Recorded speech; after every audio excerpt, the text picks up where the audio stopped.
Immagina di scoprire che la tua stessa sorella nasconde un segreto devastante. Laura ha sempre guardato sua sorella maggiore con ammirazione, ma si lascia trascinare in una relazione proibita proprio con suo cognato. Quando la verità viene scoperta, i drammi familiari si moltiplicano. Lascia un like e iscriviti al canale. Il tuo supporto è essenziale per permetterci di continuare. Iniziamo! Mi chiamo Laura, ho 36 anni e da sempre sono molto legata a mia sorella maggiore, Sara. Lei è il mio punto di riferimento, la persona che mi ha sempre protetto e supportato e a cui ho sempre guardato con ammirazione. Sara è una donna forte, determinata e ha costruito una bellissima famiglia con Marco, suo marito. Insieme hanno 2 bambini e una vita che agli occhi di tutti appare perfetta. In passato non mi sarei mai immaginata capace di tradire quella fiducia, di mettere in discussione il legame profondo che avevo con mia sorella. Ma la vita, a volte, ti porta a compiere scelte che mai avresti pensato possibili.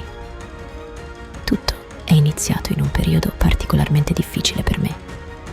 Mi sentivo persa, priva di direzione, e il senso di solitudine mi stava logorando. Sara, preoccupata, mi propose di trascorrere più tempo a casa sua. «Laura, vieni da noi quando vuoi», mi diceva spesso. «Ti farà bene stare in compagnia e distrarti un po'». Accettai la sua offerta, grata di avere una sorella così comprensiva. Iniziai a trascorrere molte serate a casa loro, immersa nel calore della loro famiglia. Sara era spesso occupata con il lavoro e capitava che io e Marco rimanessimo a chiacchierare a lungo. Era sempre stato gentile con me, un uomo pacato e riflessivo, e quei momenti in sua compagnia mi facevano sentire meno sola. Un giorno Sara dovette partire per un viaggio di lavoro e mi chiese di passare qualche ora in casa loro per aiutarla con i bambini. Marco sembrava grato per la mia presenza e quella sera, dopo aver messo a letto i bambini, ci sedemmo in salotto, come facevamo spesso, a chiacchierare. All'inizio la conversazione era leggera, ma a un certo punto divenne più profonda. Marco mi parlò di alcune difficoltà che stava affrontando, delle sue preoccupazioni e delle tensioni che sentiva crescere nel matrimonio con Sara. «Non è mai semplice», mi disse, con un'espressione seria, «ma ultimamente mi sento come se stessimo perdendo qualcosa». «Capisco cosa intendi», risposi, sentendo la sua frustrazione. Gli raccontai delle mie insicurezze, delle difficoltà che stavo affrontando. La sua empatia mi colpì profondamente e sentii un'intesa che andava oltre il semplice affetto familiare. Per un momento i nostri sguardi si incrociarono e il suo sguardo, che di solito era solo gentile, sembrava ora carico di qualcosa di più. Mi resi conto di quanto mi piacesse la sua compagnia e di come, senza volerlo, mi fossi affezionata a lui. «Laura», mormorò con un tono esitante, mentre allungava una mano per sfiorarmi il viso. Il mio cuore batté all'impazzata. Prima che potessi rendermene conto, ci ritrovammo a un passo l'uno dall'altra. Era un bacio rapido, furtivo, quasi timoroso. Ma in quel momento qualcosa dentro di me si accese e capii che quella scintilla non si sarebbe più spenta. Da quella sera io e Marco cercammo di comportarci normalmente, ma ogni incontro tra noi era un misto di desiderio e tensione. Ogni volta che ero a casa loro, bastava un momento, uno sguardo, un semplice contatto accidentale perché quel legame segreto si riaccendesse, come una fiamma che non potevamo controllare. Le nostre conversazioni si facevano sempre più intime, cariche di non detti. Una sera, mentre Sara era ancora al lavoro, Marco si avvicinò a me in cucina. «Non riesco a smettere di pensare a te», mi sussurrò, sfiorandomi la mano. Mi sentii avvolta da un turbinio di emozioni e non riuscii a trattenermi. Mi avvicinai a lui e i nostri sguardi si fusero in un'intesa silenziosa. In un istante ci abbandonammo a quel desiderio inconfessabile. Da quel momento in poi, ogni occasione che avevamo per stare insieme diventava una scusa per cercarci. Era un gioco pericoloso, fatto di sguardi furtivi e incontri segreti. Ogni volta mi dicevo che sarebbe stata l'ultima, che avrei dovuto fermarmi, ma ogni volta che Marco era vicino, dimenticavo ogni proposito, ogni bacio, ogni momento passato insieme. Aumentava il nostro legame fino a diventare quasi un'ossessione. Nel corso delle settimane, io e Marco trovammo sempre più modi per incontrarci in segreto. Una volta fingemmo di dover fare delle commissioni per la casa e ci incontrammo in un piccolo bar fuori città, dove nessuno avrebbe mai sospettato di noi. Non pensavo che sarei mai arrivato a questo punto, mi disse, prendendomi la mano. Ma stare con te è l'unica cosa che mi fa sentire vivo. Quelle parole mi colpirono profondamente e mi resi conto che anch'io provavo la stessa cosa. Un'altra volta approfittammo del fatto che Sara fosse impegnata con i bambini e ci incontrammo in un luogo appartato, nascosti dagli sguardi indiscreti. Ogni incontro era vissuto con un'intensità che non avevo mai provato prima. Mi sentivo divisa tra il desiderio di fermarmi e il desiderio irrefrenabile di continuare. E ogni volta l'attrazione aveva la meglio. Non ci volle molto perché mia sorella iniziasse a notare qualcosa di strano. Mi osservava spesso, con uno sguardo che tradiva curiosità e preoccupazione. «Laura, sei strana ultimamente», mi disse una sera, mentre preparavamo la cena.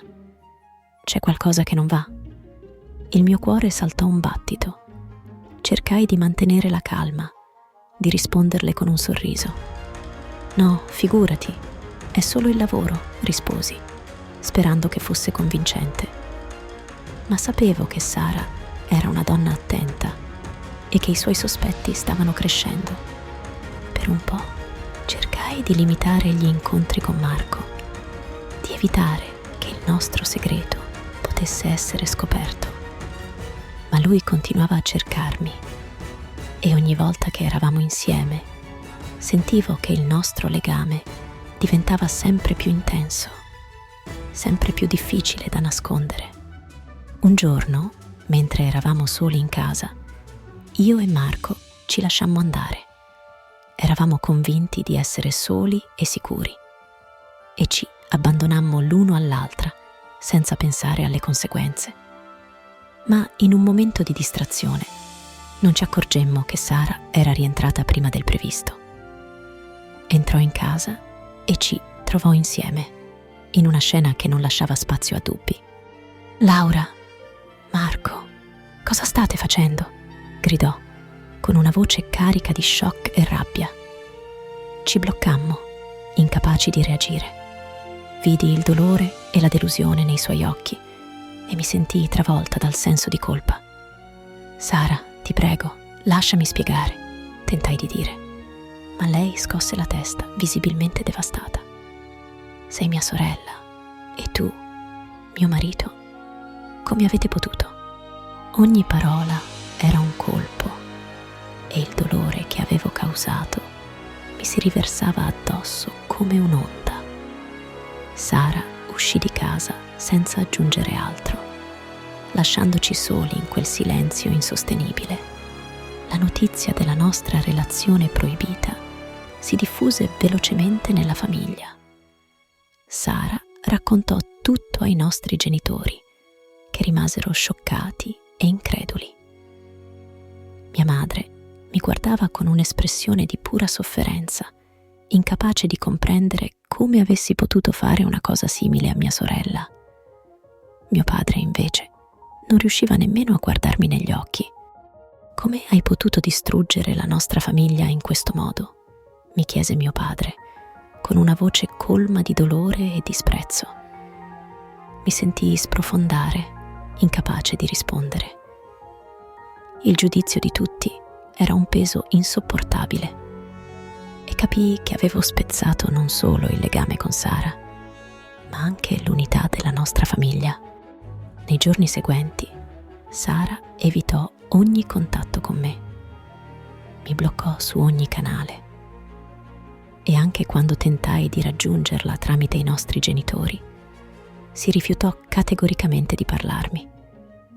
Non riuscivo a perdonarmi per averla tradita così profondamente e sapevo che non c'era modo di recuperare ciò che avevo distrutto. Ogni giorno che passava il dolore cresceva e la distanza tra noi diventava sempre più insostenibile. Anche la mia relazione con Marco iniziò a sgretolarsi. Dopo la scoperta, la passione che ci aveva uniti si trasformò in una sensazione di vuoto e colpa insostenibile. Ogni volta che ci guardavamo, vedevamo solo i cocci della nostra famiglia distrutta. Le discussioni tra di noi aumentavano e ci rendevamo conto che la nostra relazione era stata solo un'illusione. Alla fine decidemmo di allontanarci definitivamente. Marco tentò di riconciliarsi con Sara, ma lei non riusciva a perdonarlo. Anche lui si ritrovò solo, abbandonato e incapace di rimediare al danno che avevamo causato. Ora vivo sola e ogni giorno cerco di fare i conti con il peso delle mie scelte. La mia famiglia non mi ha mai perdonata e ogni contatto è stato spezzato. Ogni giorno mi sveglio in una casa vuota, circondata dai ricordi di una vita che ho distrutto con le mie stesse mani. La solitudine è il mio unico compagno e il rimorso mi accompagna come un'ombra costante. Forse un giorno mia sorella troverà la forza di perdonarmi, ma so che non potrò mai rimediare al danno che ho causato. Questa è la storia di Laura, una donna che ha messo in gioco tutto ciò che aveva per una passione proibita e ora deve convivere con le conseguenze delle sue scelte. Cosa ne pensi di questa vicenda? Raccontacelo nei commenti. Siamo curiosi di conoscere la tua opinione. Se vuoi ascoltare altre storie come questa, iscriviti al canale e attiva la campanella per non perderti nessun video. Grazie per averci seguito fino alla fine. Ci vediamo alla prossima storia!